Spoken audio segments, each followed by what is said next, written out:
ચેતરભાઈ, તમે જેલવાસ બહુ ગાળ્યા, જેલ કેવી હોય?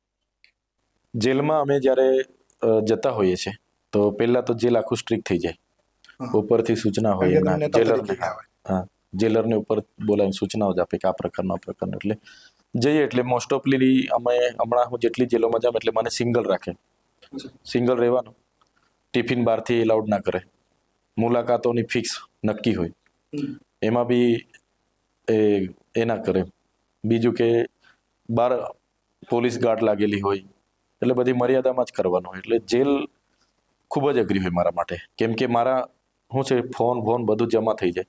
જેલમાં ગયા પછી આપણે પેલી જે માનસિક રીતે એકવાર તૂટીએ આપણે કે ભાઈ પેલી બધી મગજ બધું દોડતું હોય પણ આપણે ચલાવી ના શકીએ. એટલે જેલમાં જઈને હું તો પહેલા એવું સ્વીકારી લેમ છું કે ભાઈ હું જેલમાં છું, હું જે વિચારું છું તે બધું શક્ય નથી. એટલે જેલની 4 દિવારીમાં જ વિચારીએ તો જેલ મજા આવે. બાકી જેલની બહારનું તમે વિચારવા જાવ એટલે દુઃખ લાગે, દુઃખ થાય આપણને.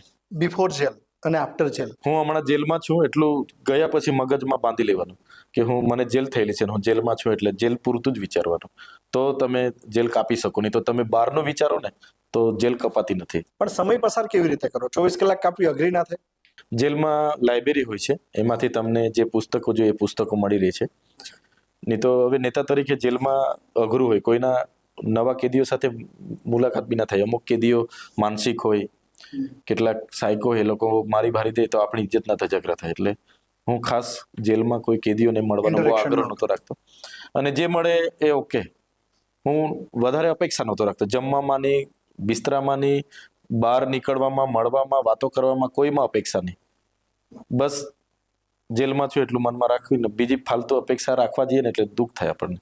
અરે ધારાસભ્ય તરીકે મને આ મળવું જ જોઈએ, આ થવું જ જોઈએ, એવું હું જેલમાં કરતો નથી. આપના પોતાના પ્લેટફોર્મ લલકારને લાઈક કરો, ફોલો કરો, સબસ્ક્રાઇબ કરો અને શેર કરો.